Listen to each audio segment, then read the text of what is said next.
Hi, welcome back. Shout out to the YouTube and Spotify audience. Motivation's a tough thing to have all the time. That's for sure. I think that there has been so many times for me where I feel extremely motivated and I can conquer the world and I can do all the things possible. And then after a day of motivation, the next day, I would feel completely unmotivated for like a month and do nothing. And so I wanted to chat a little bit about motivation, how to cultivate motivation, how to have consistency when you're not feeling motivated, and whatnot. So let's get into it. Something to recognize when it comes to motivation is that our feelings are fleeting. We are constantly having a wide range of feelings all the time. Some of those feelings serve us, some of those feelings do not serve us. It is important to feel what we need to feel, but also it is important to recognize when a feeling is not serving us. When I'm feeling like not doing anything and I'm feeling like being lazy, but I have a lot of things to do, that's a feeling that I'm going to have to push past, even if I don't feel like it, in order to get things done that I need to get done. I think that's one of the harder parts about stepping into adulthood, because your whole life as an adolescent, you don't need motivation necessarily because your parental figure is the person who's pushing you to do what you need to do, or a teacher is pushing you to do what you need to do, or whomever. There's all these deadlines and there's all this pressure from those people around you to do what needs to be done. But when you step into adulthood, now those voices that have been there motivating you or pushing you are no longer there, and you have to be that for yourself. And that's a discipline that I don't think a lot of us really develop by ourselves as adolescents. Some people do, and they're very successful in, school or the field that they choose to jump into right off the bat. But others of us, me, have to figure out how to stay motivated, how to push past the feelings of not feeling like doing things in order to make sure that I'm hitting the goals that I have and accomplishing things. A way that I am able to stay motivated, so to speak, or feed into being motivated is setting realistic goals for myself. If I were to decide that I'm going to write a book, for me personally, the first thing that I would do after, figuring out what it's called and what it's about, and I'm just like sitting there and practically writing it, the first thing I would do is for a week, I would challenge myself to write one paragraph a day, because I know that I can do that, and I know that I will follow through with that. When it comes to goals, I feel like we get a little bit ahead of ourselves sometimes. We're like, I'm going to make movies, so the first thing I'm going to do is I'm going to shoot an entire short film by the end of the week. And then it comes out not great, and you feel worse off than you did before. I think setting realistic goals is really good and helpful because it is a snowball effect for sure. And when it comes to those realistic goals, when you do accomplish them, it is important to celebrate and reward yourself. Even if you know it's a small goal, but you did it because you're just treating yourself well.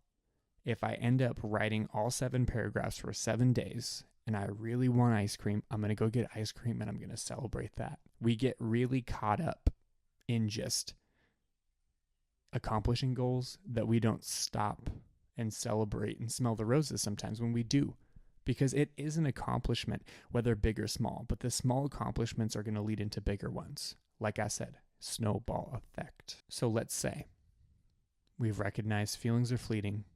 We're setting realistic goals. We're accomplishing the realistic goals, and we're rewarding ourselves for accomplishing the realistic goals. Now what? Okay. If I've been writing a paragraph a day for 7 days, the next week, I know I can do that.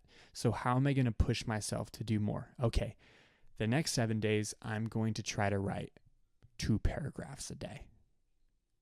I think that evaluating our goals once they become routine and once they become a discipline, and scaling them is a key in being continuously successful and continuously motivated, because there's something to accomplish. There's a motivation there.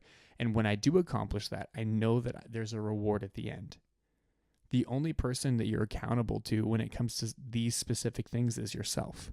You know you better than anyone else knows you.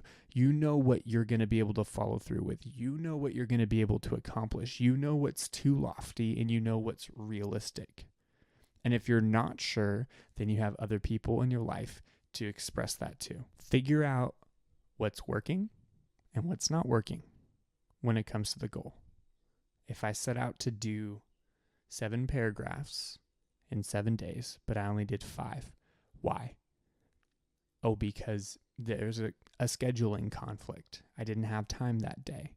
Or I realistically didn't prioritize this. Stepping back and evaluating these things is also really important so that you understand what your strengths are and what your weaknesses are and where you could use help. And make sure to set deadlines for yourself that are realistic.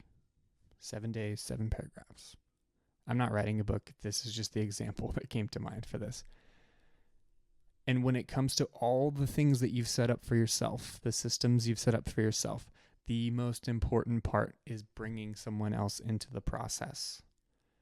Hey, person who's in my ecosystem. Hey, friend, I've set a goal of writing 1 paragraph a day for 7 days.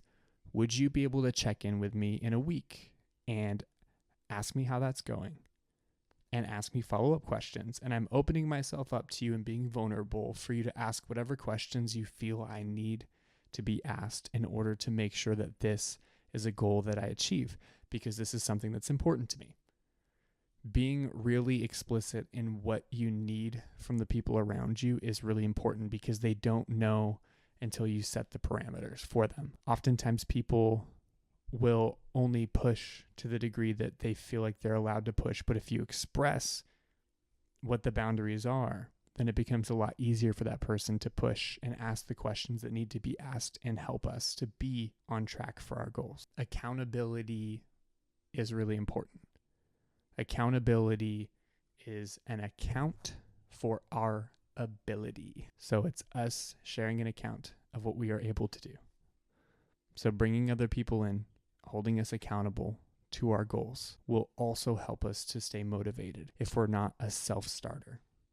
If we're not able just to have a goal and us wanting to accomplish it be enough, bringing other people into the fold will help us with that extra degree of accountability, because you're not only accountable to yourself, but now you're accountable to that person who wants to see you succeed. I think it's so important to just share what's going on and what your goals are with the people around you as often as you feel like you should, because that lets them in to who you are and lets them see you.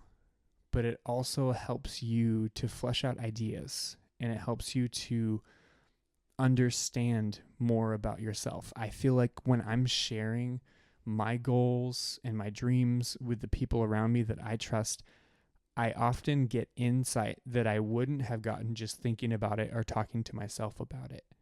When I share with other people, like if I'm going through a problem or having if I'm having an issue feeling motivated, once I start expressing it, I'm like, oh, that's why.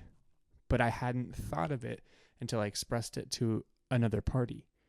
And I think that's the importance of collaboration and bringing someone in to be accountable.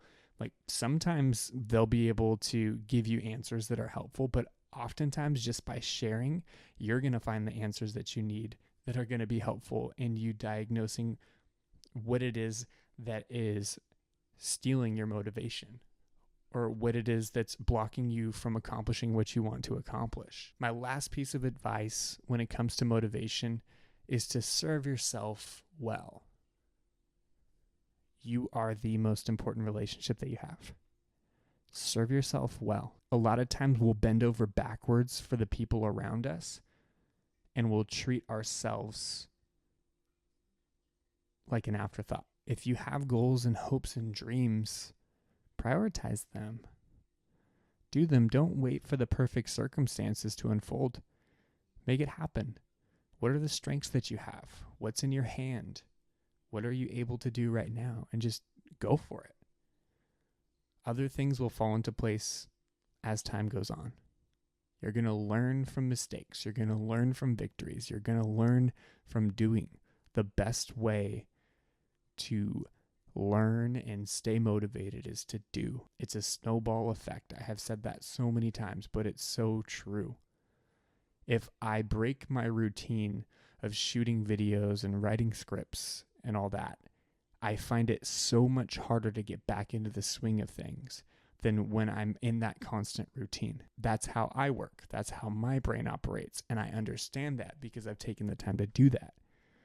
When I want to do a new video idea or I want to release things in a certain time, I make sure not only to write that down for myself, but to express that to a few people around me. That way, if I don't, they're like, hey, where's that video?